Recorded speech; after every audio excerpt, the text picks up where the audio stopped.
Welcome to the first episode of Nate the Hate, where we are going to discuss the review scores of Death Stranding and Nintendo's Quarter 2 financial report and how people are weaponizing the numbers given by both of these to push an agenda. So first, let's talk about Nintendo's Quarter 2 financial report. Now, discussing sales figures for a company, it can be fun, it can be entertaining, but one thing I hate seeing is when people weaponize the numbers to push an agenda. If a game didn't meet your personal expectation, it doesn't make it a failure. Nintendo had a strong Quarter 2 and are well on their way to easily outperform their fiscal year forecast for hardware sales. Software of Quarter 2 was a story of strong successes, with Fire Emblem and Link's Awakening selling millions of copies, and expected result with Astral Chain and Marvel Ultimate Alliance and Daemon X Machina coming in with less than 1 million units sold in the quarter. Now, not every game needs to sell 1 million copies in a month, nor does every game need 1 million copies in its lifetime to be seen as a success. It may not be a success in the eyes of a fan or a Nintendo hater, but without knowing the internal expectation of a game, no one but Nintendo can classify it as a failure. Now, this goes also for the reverse. A game could sell 3 million copies and look like a success to the community, but they'll defend and say, oh yeah, that game sold 3 million copies, so it did really well. Nintendo must be happy with it. But it could have failed internal expectation. But we as the community have no right to claim that a game is a bomb or a massive success. That comes down to the companies. What sales data is they are figures for the community to have some fun with, to see how to see how well a game we enjoyed actually sold. So if you're a big fan of Link's Awakening, it's nice to see that the game sold over 3 million copies in just 10 days. Or if you've been a Fire Emblem fan for a long time like myself, it's great to see that the game is finally getting the recognition that it deserves. This was a game that was on the brink of never being released again until we saw Fire Emblem come to the 3DS, where it had huge sales. And now we're seeing Fire Emblem Three Houses sell more than 2 million copies in just about 2 months. So that's a really encouraging sign for fans of the franchise that it's finally resonating with a mass base. So ultimately, what does the sales data really mean to us? It's just a way for us to gauge how well a game is doing, or to see how well Nintendo or another company that we are fans of, be it Sony, Microsoft, or Nintendo, are doing at a given time.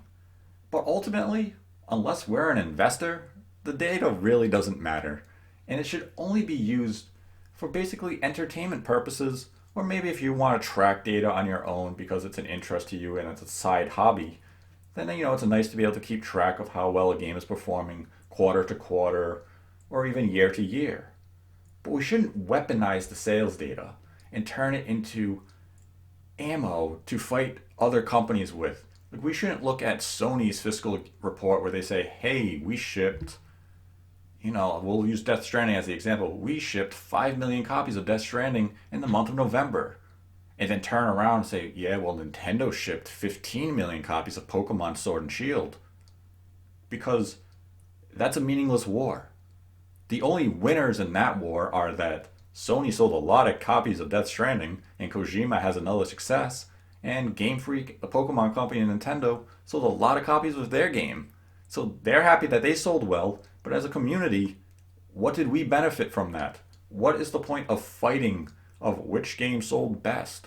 There is no point. At the end of the day, unless you're an investor in those companies, you didn't make any extra money.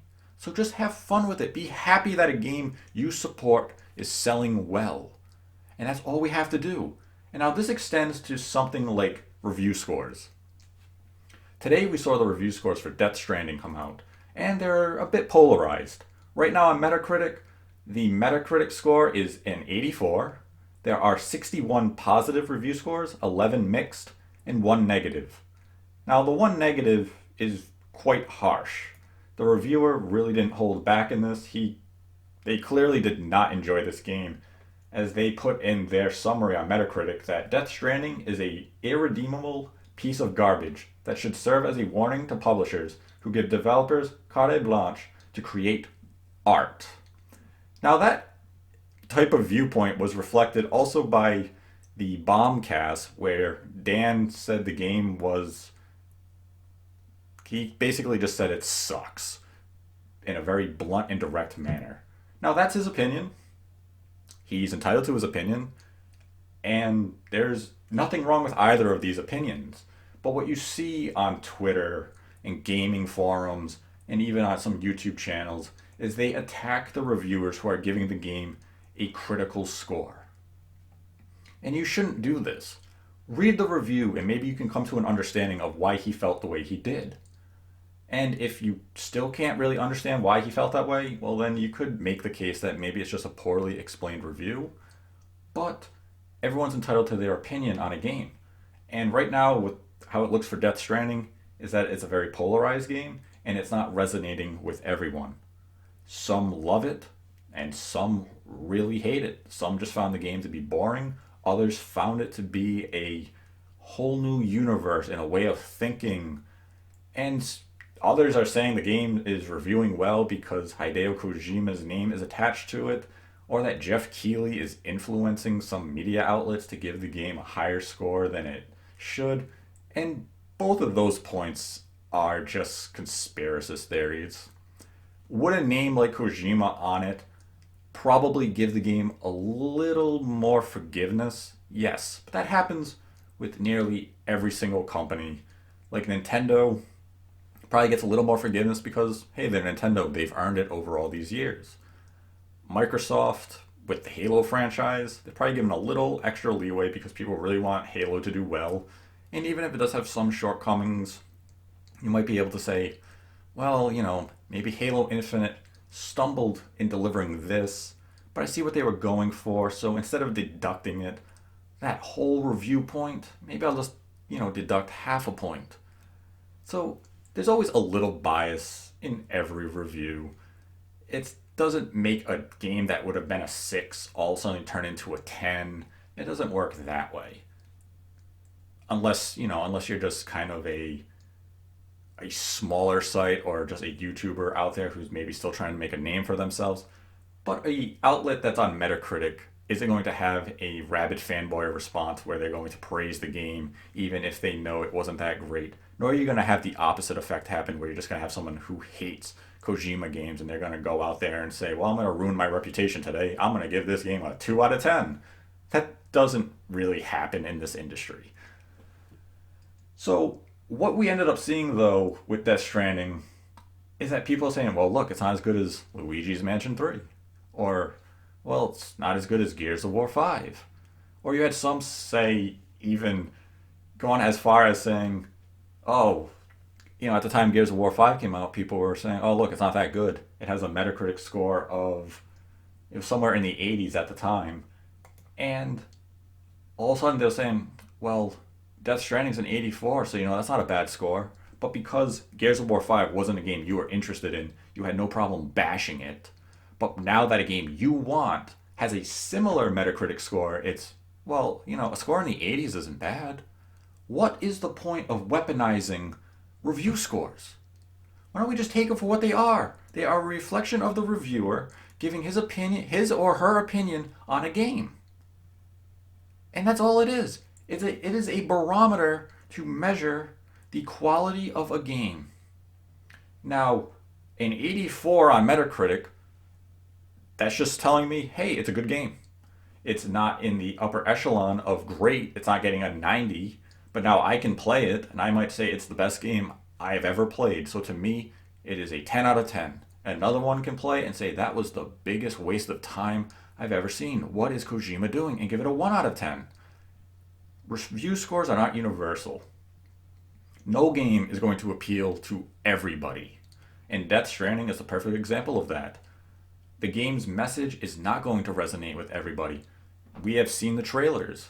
Some thought maybe Kojima was trolling us. The only troll he actually did was that he trolled us into thinking he was trolling us. And the trailers and the gameplay demonstration was a very accurate and representative manner of what the game is. And it didn't resonate with everyone every time we saw it. Some sat there and said, I really don't want to just walk around delivering packages for 10 hours or 20 hours. And based on some of the reviews, that's ultimately what the game is. But what kept some of the reviewers entranced in the game was its setting, its story, the narrative, and the characters. Now, some of those aspects didn't go over with everybody. Some thought the story was nonsensical, others did not like the characters, and some just found the entire setting to be boring, which again is fine. He also had some reviews have words like Death Stranding isn't a fun game. And that's kind of a topic for a different time of whether or not video games have to be fun. We saw this topic come up with Red Dead Redemption 2, and it's an interesting topic that maybe we'll address in the future, but my quick thoughts on it right now are, does a video game have to be fun? No. Does it have to be engaging? Yes. Something about it has to keep me committed and interested in continuing to move forward. Because we've seen games that are pieces of art. So ultimately, the point of this first discussion was just to open up the avenue of conversation between each other and how we should probably view review scores going forward and even sales data going forward. It doesn't have to be a competition. Just be happy that a company you support is doing well and that maybe their game is reviewing well. And if the game isn't reviewing well, hey, that's on you as a fan to decide, I think I still want to buy this, or, maybe I'll wait for it to be on sale. Because it's video games, it's entertainment, it's something that we're supposed to have fun with. So let's go back to just having fun with it. Let's go back to the days where you would just go to the store, you would pick up a game because the box art looked cool, you'd go home, you'd play it, you might enjoy it, and you'd say to your friend, hey, I just picked up this crazy game called Death Stranding, and it was so much fun. And they might say, yeah, I played that game too, it was horrible. And you guys can have a conversation with each other and say, well, what didn't you like about it? And they might say, oh, I didn't like that I walked around a lot. And he might say, oh, well, I really liked how the world building, where I was building a road and I had my ladder and I just scaled this huge mountain setting. Let's go back to having discussions with each other and actually talking with the intent of listening and not talking with the intent of replying. So that is the first episode of Nate the Hate, talking about Death Stranding and Nintendo's Q2 financial reports. If you like the content, give this video a like. Be sure to leave a comment in the comment section below with your take on these topics. And on the next episode, I will read out a few if I find your comment to be interesting, or if you bring up an interesting counterpoint. So yes, if you like the video, give it a like. Subscribe to the channel if you want more content like this appearing in your inbox. And until next time, this is Nate the Hate signing off and letting you know that I don't hate. I just tell the truth.